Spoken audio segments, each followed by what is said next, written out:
Cathy, bonjour. Bonjour Elsa. Les élections en Israël, donc, et ça y est, c'est officiel, les Israéliens retourneront aux urnes le 27 octobre prochain, Cathy. Absolument, et cela fait plusieurs semaines qu'il y avait un point d'interrogation sur la date. Est-ce que c'était au début du mois de septembre, avant les fêtes juives de Tishri, ou après, à la date initiale, qui était le 27 octobre. Le 27 octobre, c'est la date initiale.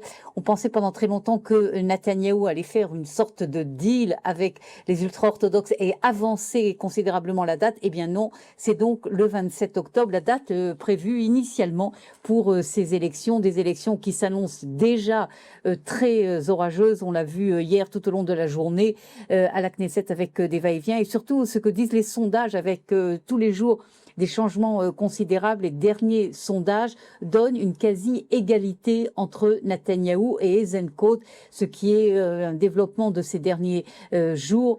Et c'est évidemment fort intéressant de savoir dans quelle direction cela va aller. Le point crucial apparemment du développement de ces élections, ce sont ces nouveaux petits partis qui sont en train de naître. Est-ce qu'ils feront la différence? C'est une des questions cruciales qu'il faudra suivre pendant les semaines à venir. Israël est sur le qui-vive, par ailleurs, les tensions entre l'Iran et les États-Unis qui ravivent les inquiétudes sécuritaires en Israël.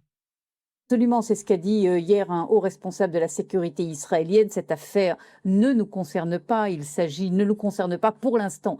Il s'agit d'une affaire très grave, évidemment, une dégradation considérable des relations entre les États-Unis et l'Iran, et également les pays du Golfe. Mais pour l'instant, l'Iran laisse Israël de côté, n'attaque pas Israël, faut le remarquer, attaque les pays du Golfe régulièrement, presque tous les jours encore ce matin, mais pas Israël. Mais du point de vue israélien, on est, comme vous l'avez dit, Elsa, sur le qui-vive. On estime que la situation peut tourner à 180 degrés dans un sens ou dans un autre, dans le sens des négociations de nouveau ou dans le sens d'un conflit généralisé. C'est pour cela que Israël, Tsahal, prend des précautions énormes sur l'ensemble du territoire israélien au cas où ce conflit entre les États-Unis et l'Iran déborderait en direction d'Israël. Et enfin, Cathy, l'esprit de la Coupe du Monde s'invite en Israël. Les supporters vibrent au rythme de la fête du football. Absolument. Et si je fais le lien avec cette question que vous avez posée sur le qui-vive, Israël sur le qui-vive, dans la rue israélienne, vous ne sentez absolument pas le qui-vive, absolument pas de risque. Bien au contraire, on le voit dans cette fête de la Coupe du Monde en Israël, qui est une fête énorme, comme dans le monde entier, mais également en Israël.